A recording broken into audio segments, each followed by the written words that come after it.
Hi, this is John Bradley. I'm going to give you a very quick overview of snoring. So, if you're affected by snoring, you'll understand completely how it is something which destroys marriages, leads to domestic violence.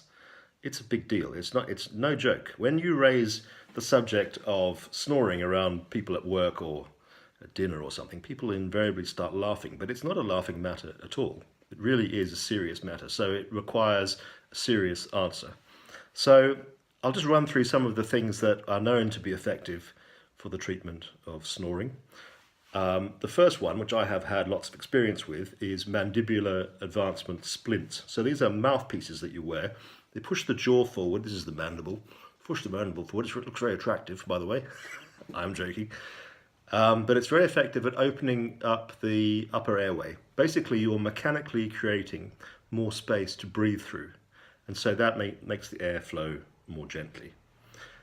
And it's air hitting the soft palate, in many cases, that causes the snoring sound. So if you can make the air flow at a lower pressure and more easily by making the hole bigger, then you have a very good chance of stopping the sound of snoring. The other thing is, of course, that if you suffer from obstructive sleep apnea or some other breathing obstruction while you're sleeping, this may actually be a good way to make your sleep better. But of course, lots of people don't like wearing something in their mouth while they sleep. I actually use one for obstructive sleep apnea, and it's never bothered me. I played rugby for a long time, so I was used to having a gum shield in my mouth.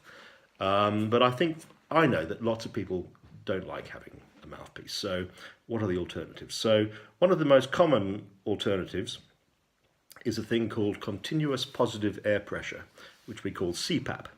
And CPAP basically involves a mask that goes over your face with a pipe, and there's a machine that pumps air into your upper airway. And basically what it's doing is it's forcing your upper airway open to keep the air flowing through. Now, I tried one of these and I hated it. I just thought, I can't sleep with this thing. And the other thing is that it's difficult to travel with them, although there are some that are physically quite small. They're expensive. You need to go to a doctor to get one.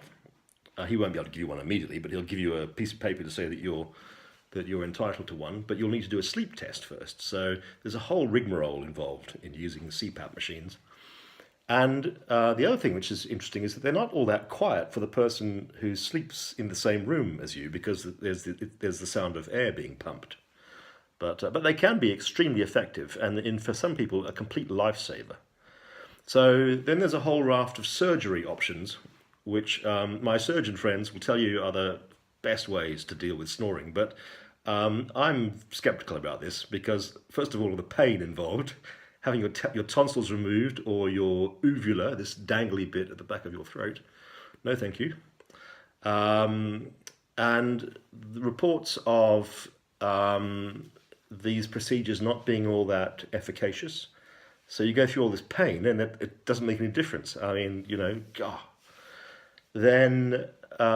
people report that it's effective for a while and then they go back to having the same problem again. So that's surgery. Now, my preferred option, but it's not a short-term remedy. It's not an instant fix, but there are no instant fixes in this whole thing. There is a relationship between being overweight and not breathing properly while you sleep. And if you have an obstruction in your upper airway caused by too much fat or because you're unfit or something of that nature, then there are some behavioral changes that you can embrace that will solve this problem. So, but this is not a short-term option, obviously, and you'll have heard this to the point now where you're sick of hearing it, but I'm going to quickly go over these points because they're really important. Do some exercise. Doesn't need to be very much. Just do some exercise on a regular basis. I walk my dog. I go for a vigorous walk with my dog. I do a few light weights. I do some planking. And I feel great. Then the other thing is diet. This is crucial, in my opinion, to your well-being, your health and your well-being. And the story, which you will have heard a zillion times, is eat more vegetables. And I found this to be absolutely true.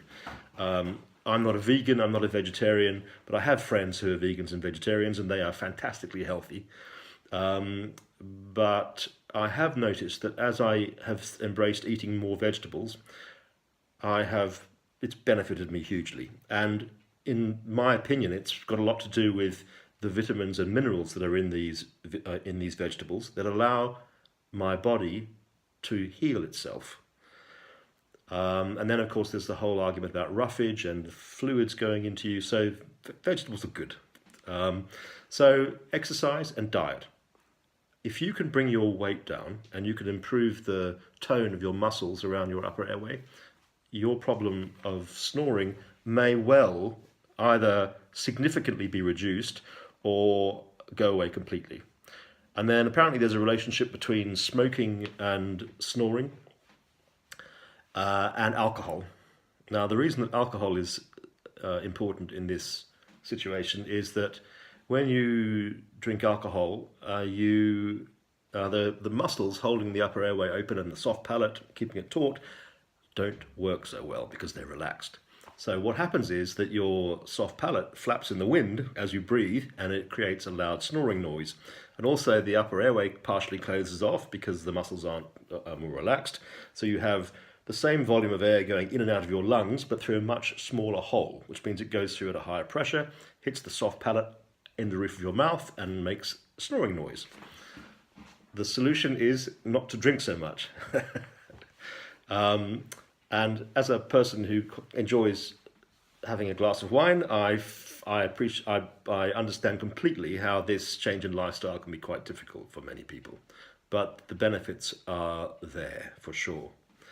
So the problem with each of these things is that they're either not short-term, and in other words, you can't get an immediate benefit, although with mandibular advancement splints you do. But it requires the person who snores to embrace the change. If you wear a pair of Zedphones, you have complete control over whether or not you hear the snoring, which can be, that can be a big plus. So, so that's my quick summary of the world of snoring. And if you have any questions, please ask. I'll be happy to do my best to answer them. Okay, thanks very much. Bye-bye.